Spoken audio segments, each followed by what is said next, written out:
Waalaikum salam wa rahmatullahi wa barakatuh. Asante sana ndugu Rajab Ramia kutoka PBZ Ikhlas. Mheshimiwa mgeni rasmi, sasa kwa ruhusa yako na ruhusa ya hadhira nzima kwa ujumla, naomba nitoe mwelekeo au safari ya mashindano yetu kwa mwaka huu. Mheshimiwa mgeni rasmi, mashindano yetu rasmi yalianza mwaka 1998. Kwa miaka mitatu yalikuwa yakifanyika faraghani, yani ndani ya kituo chetu. Mwaka 2000 rasmi tukaanza kuyatoa na kuyafanya nje ya madrasa yetu. Yalianza kama mchicha na alhamdulillah sasa imekuwa kama mbuyu. Yalianza kama mashindano ya madrasa ya Al-Hikma. Baada ya hapo yakawa ni mashindano ya madrasa mbalimbali katika mtaa wetu wa Matumbi pale Mombeyanga.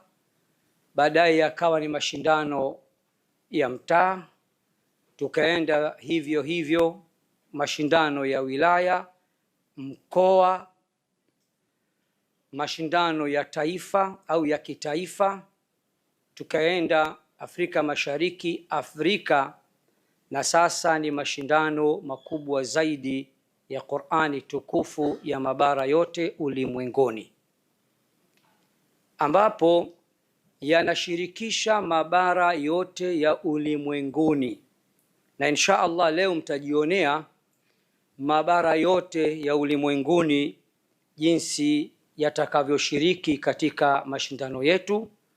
Bimaana tutakuwekeni hapa picha za washiriki kutoka katika mabara yote ya ulimwenguni. Mheshimiwa mgeni rasmi, mashindano haya hivi sasa ni mwaka wa 11 tangia ya hame rasmi katika kumbi mbalimbali. Mnamo mwaka 2015 ndio yalihama rasmi kutoka katika hall mbalimbali na kumbi mbalimbali, na sababu ya kuhama kwake si kwa kupenda, bali ni wingi wa wapenzi na wingi wa waitikiaji umetupelekea tukahamia katika uwanja wa Uhuru mwaka 2015, na waliokuwa nje ya uwanja wa Uhuru walikuwa ni wengi kuliko waliokuwa ndani.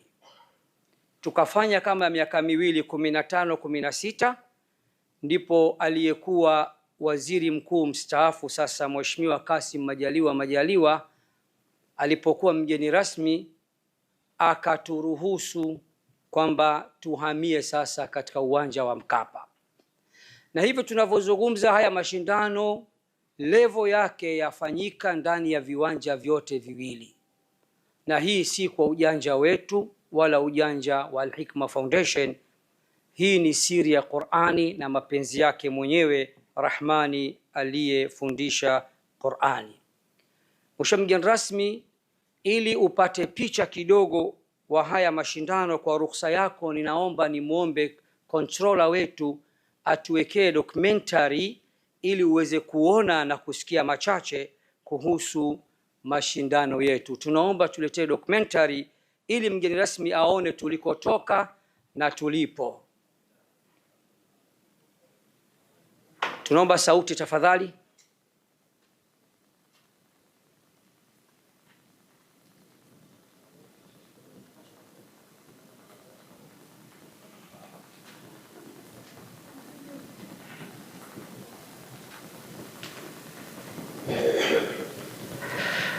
Mheshimiwa mgeni rasmi, wakati kama tulivyoona mara ya kwanza katika maswali panaonyesha internet kidogo hapa yasumbua, wakati vijana wanajipanga kuseti documentary yetu hii, naomba niongezee niseme kama ifuatavyo.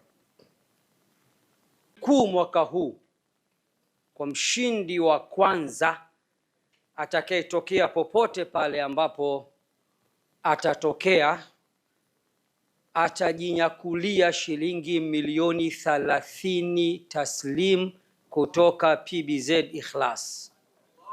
Takbir, takbir. Mheshimiwa mgeni rasmi, mashindano haya ni mashindano makubwa zaidi ya Qur'ani tukufu ya mabara yote ulimwenguni. Naomba sasa kwa ruhusa yako controller, bila ya kupoteza muda, tupe sasa hapa picha fupi inayoelezea washiriki wa mwaka huu na kutoka pahala mbalimbali. Wajue washiriki wa mashindano makubwa zaidi ya Qur'an tukufu ya mabara yote ulimwenguni yanayoandaliwa na Al-Hikma Foundation chini ya usimamizi wa Sheikh Nuruddin Kishki.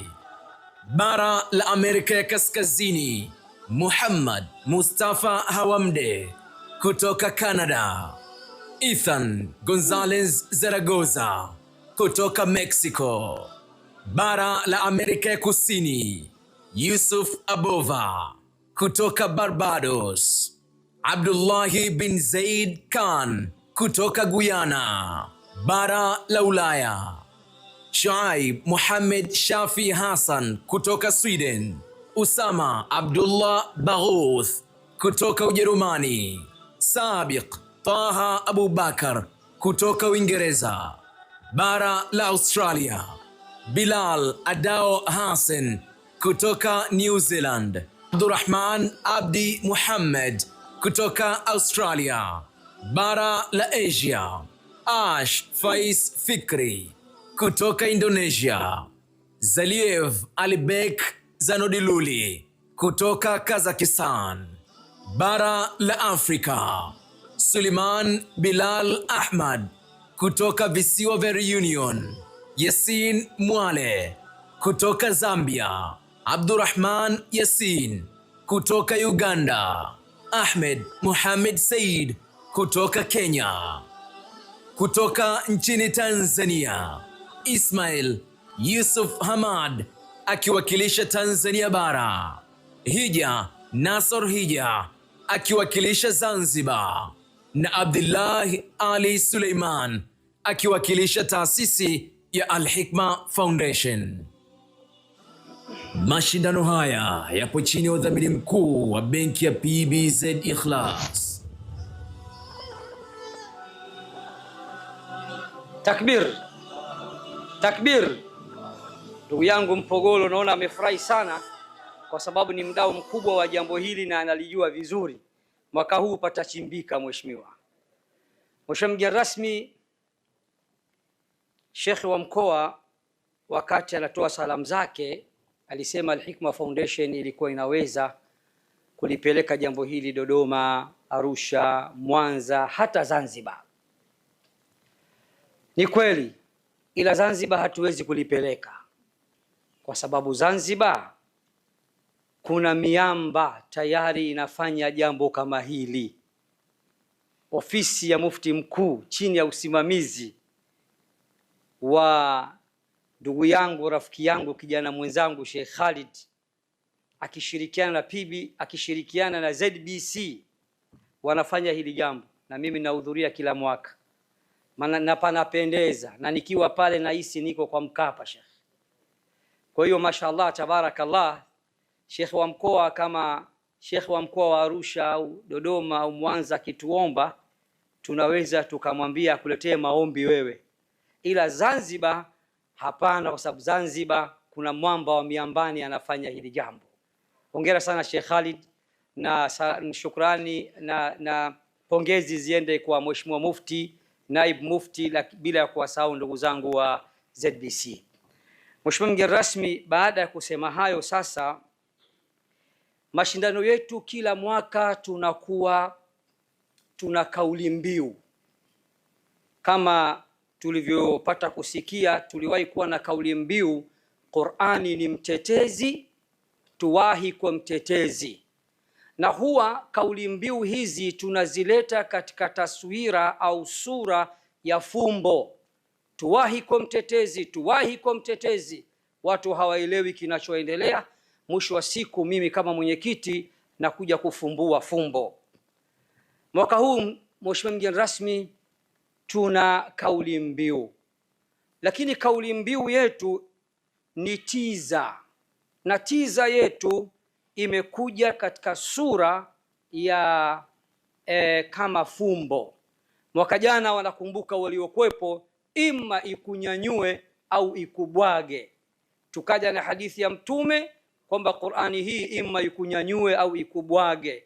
Inna Allaha yarfa'u bihadha alkitabi aqwaman wa yadha'u bihi akharin. Na kauli mbiu zetu huwa tunazidadavua kutoka ama katika Qur'ani au sunna za Bwana Mtume Muhammad sallallahu alayhi wasallam. Naomba sasa kwa ruhusa yako niwarudishe katika screen tuweze kuona kauli mbiu ya mwaka huu na fumbo lake kwa ujumla na tiza kwa ujumla, kisha nije nifumbue ili Waislamu na Watanzania ambao walipata kigigumizi kwamba hawaelewi hii kitu ni nini, leo tunafumbua rasmi. Controller, twende niwekee part 1.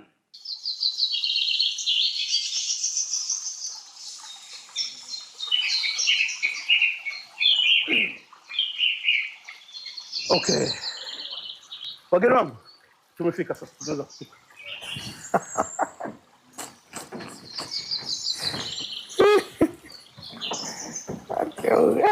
Asante sana.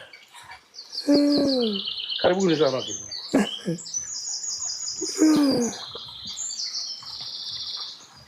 Wewe bwana. Hey, shika ncha hii. Sasa ndachukaje ncha wakati unaona mimi nimeshika simu bwana? Ndugu yangu, hii ncha ni muhimu kuliko hiyo simu yako. Kwa nini? Kwa sababu tumepewa maelekezo hayo. Shika hii ncha. Hicho ndani kama mimi tumesoma shule moja. Haya bwana. Wageni wangu twendeni. Sasa tunaelekea huko. Baada ya kuambiwa Bwana Kobisi maarufu aka Bigi, na taarifa nilionayo leo yupo humu ndani, baada ya kuambiwa shika ncha uko sehemu hatarini ya maji, akaona simu ni bora kuliko ncha. Sasa tumwangalie Bwana Kobisi aliyomkuta. Twende namba 2.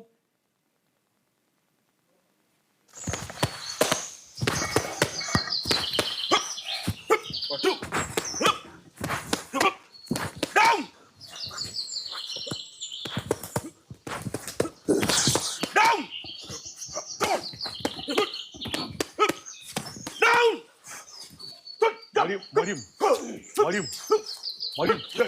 Samahani kidogo. Kwani pambano lini? Pambano wiki ijayo. Pambano wiki ijayo. Tena ni wiki inayokuja biidhnillah. Kwa mafunzo niliyompa kizingatia, tunatoboa. Come on! Madonga. Safari hii kwani utatoboa au kama kawaida vipigo vitaendelea kwako? Nasemaje kaka? Safari hii tumekuja na ngumi inaitwa kata funua. Yaani sasa hivi kaa ukijua kabisa kama hujatema mate utatema meno, na kama hujatema meno utatema damu. Tumehitaji serikali tuletee ambulance kwenye pambano la leo sasa hivi.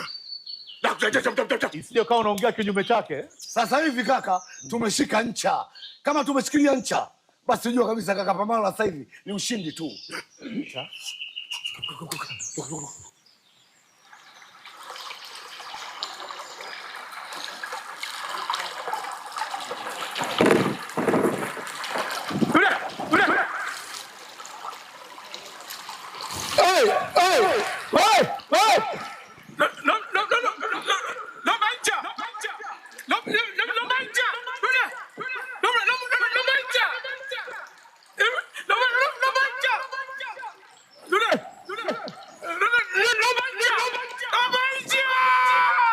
Maji yanatoka kule. Nini ko? Labda kutokuwa na mvuvi tu anaogelea. Sijui. Mshindo mkubwa. Naam, Mheshimiwa mgeni rasmi, bado tunaishi kifumbo fumbo. Naomba tupeleke part 3.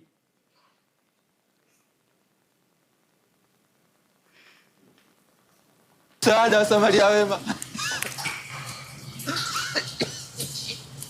Wewe kwa vitu bora jitokeze hapo tukuone atufahamu tukasikia sauti tu.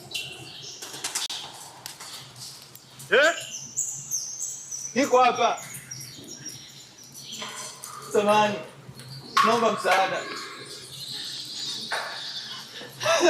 Nimeletwa huku na majangili wenye dhamira mbaya. Wako wapi? Wametoka wameenda kutafuta mwafaka ili waje kujidhuru kwa maslahi ya kishirikina. Sasa sikia, tunakutafutia ncha itakayoweza kukuokoa. Unasikia? Tafadhali naomba mnisaidie.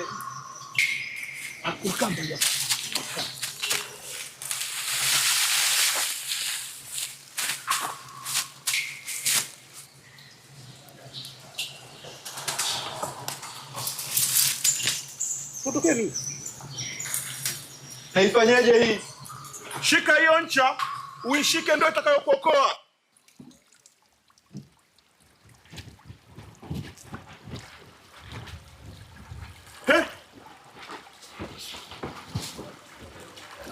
Vipi, kuna nini hapa? Huyo bonge aliacha ncha na akazama. Ikawaje sasa? Huyu mzee aliingia kule kwenye maji akampelekea ncha na akaokoka. Ncha, uzuri wa ncha. Ncha?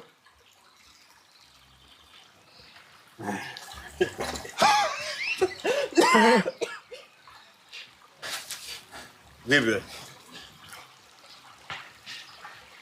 Asante sana kaka. Nimeshika ncha na imeniokoa. Kwani hiyo ncha ni nini mpaka tunatakiwa tuishike ili tuokoke? Ncha tutakuonyesha. Tunamuonyesha ncha kwanza aliyezama. Aliipuzia ncha ya kutokea ncha ni hapa.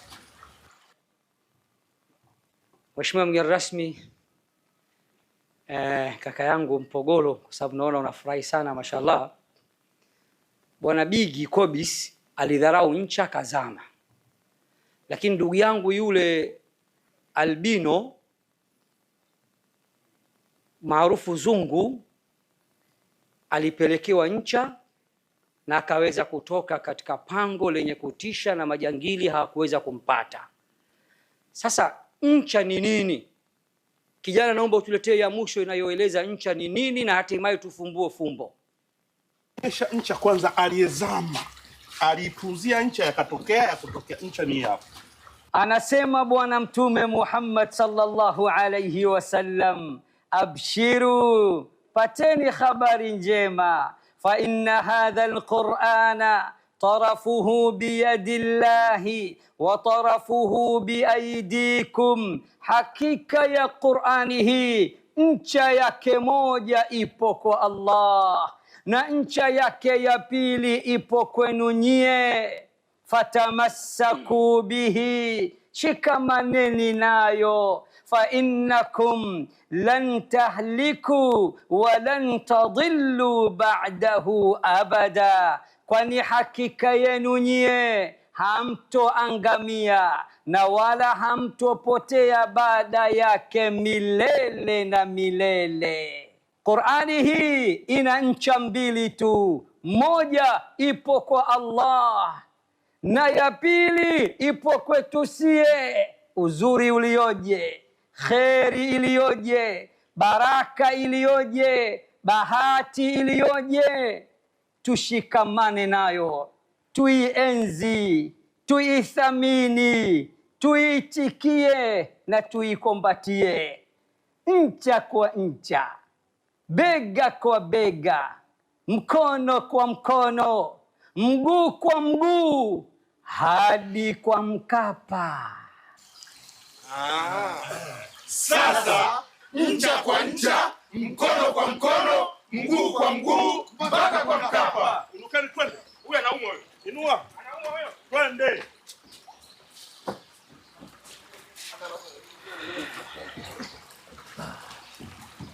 Takbir. Kwa ruhusa yenu naomba tuseme ncha kwa ncha, bega kwa bega, mkono kwa mkono, mguu kwa mguu, hadi kwa Mkapa. Mheshimiwa mgeni rasmi, kauli mbiu ya mwaka huu ni ncha kwa ncha. Kama tulivyosikia hadithi ya Mtume, Qur'ani hii ncha yake moja ipo kwa Allah na ya pili iko kwetu. Tukiishika hatutoangamia na hatutopotea. Kwa hiyo safari hii ni ncha kwa ncha. na tunasema ni ncha kwa ncha, bega kwa bega, mkono kwa mkono, mguu kwa mguu hadi kwa Mkapa. Mheshimiwa mgeni rasmi, baada ya kusema hayo, sasa naomba kwa ruhusa yako nitambue uwepo wa mashekhe kutoka Tanga na Korogwe. Tanga mjini tunaye Sheikh Ilyasa al-Maruf al-Mubajjal, anaweza akasimama akapunga mkono. Korogwe tunaye mzee wa level seat, Sheikh Walid anajua maana level seat. Kuna mashekhe ni level seat na kuna wengine ni single seat. Level seat maana yake ana wake wanne, mashaallah. Sheikh Othman Himedi wa Fumo, naam, kutoka Korogwe ametunga mkono katika uzinduzi wa mwaka huu. Lakini tunaye Sheikh Ramadhani Mashi kutoka Korogwe, naam, mashaallah, tabarakallah. Lakini yupo Sheikh Abdul Wakati, imamu mkuu wa msikiti wa Taqwa na mwenyekiti wa umoja wa maimamu kata ya Ilala kama sikosei. Sheikh Abdul Wakati tunaye. Amiri mkuu wa Jai tunaye Sheikh Yahya. Lakini tuna wahadhiri wa Kiislamu, viongozi wa wahadhiri wa Kiislamu wapo hapa, na waliokuja leo wanaitwa top 5. Wenyewe wanajua kwa nini wanaitwa top 5. Naomba top 5 wasimame. Sheikh Rajab Salum Al-Qushairi, mwenyekiti, lakini msemaji Sheikh Kinyogoli, Sheikh Shabani Muhoro, Sheikh Ibrahim maarufu Mkongo, lakini tunaye Sheikh Ibrahim maarufu anajua mwenyewe, wanamwita Bakos. Baada ya kusema hayo, tunaye Sheikh Muharram Waita, mkurugenzi na mwenyekiti wa Afrika TV Swahili, miongoni mwa TV za Kiislamu zinazofanya vizuri sana. Bismillah, mashaallah, pia ni wako mstari wa mbele kuhakikisha habari za Waislamu na za Watanzania zinakuwa zenye kutufikia kwa namna moja ama nyingine. Jeshi la mtu mmoja yupo aliyeleta taharuki kipindi hichi kwenye nchi, mtoto wa T3, Sheikh Muharram Ziwanda, kijana wa Sheikh Abdul Qadir Sharif tunaye, na vile vile. Lakini tunaye kipekee mjumbe wa bodi ya wadhamini wa taasisi yetu Al-Hikma Foundation, kaka yetu, shekhe wetu, mzee wetu, kiongozi wetu Sheikh Saleh bin Najjar tunaye Sheikh Fuad bin Najjar, na tuna wageni mbalimbali. Lakini ndugu zangu waliotengeneza hili fumbo au huu mchezo wote wapo. Kama muda utaruhusu, baadaye tunaweza tukawaleta hapa wakapata picha na wewe mheshimiwa mgeni rasmi. Baada ya kusema haya, mheshimiwa mgeni rasmi, miongoni mwa viongozi ambao leo wametunga mkono ni Dr. Ayubu. Dr. Ayubu ni mmoja katika vijana wa Dr. Hussein Ali Mwinyi, lakini pia ni mmoja katika vijana wa Dr. Samia Suluhu Hassan, ambaye popote anapowekwa mashallah anafiti na anaupiga mwingi. Na mimi niliwahi kumtembelea ofisini kwake alipokuwa mkuu wa mkoa mjini Maghrib kama sikosei. Ni mtu ambaye ni kazi mchaka chinja, wamejisemea vijana wa mjini. Nilipomwalika hakusita wallahi. Na wewe unajua viongozi mnachoka sana, na kama hivi leo Jumapili mpaka umeacha wewe ya kwako, halikadhalika na yeye Mpogolo, mashekhe wote hawa, kila mtu siku hizi anatumia Jumapili kama ndiyo mapumziko yake. Wayemen wanasema il ahad ma had kallim had. Shimzwani umesikia hiyo? Il ahad ma had kallim had. Jumapili hakuna anayezungumza na mtu, kila mtu ndani. Lakini nyote mmeacha mambo yenu, mmetunga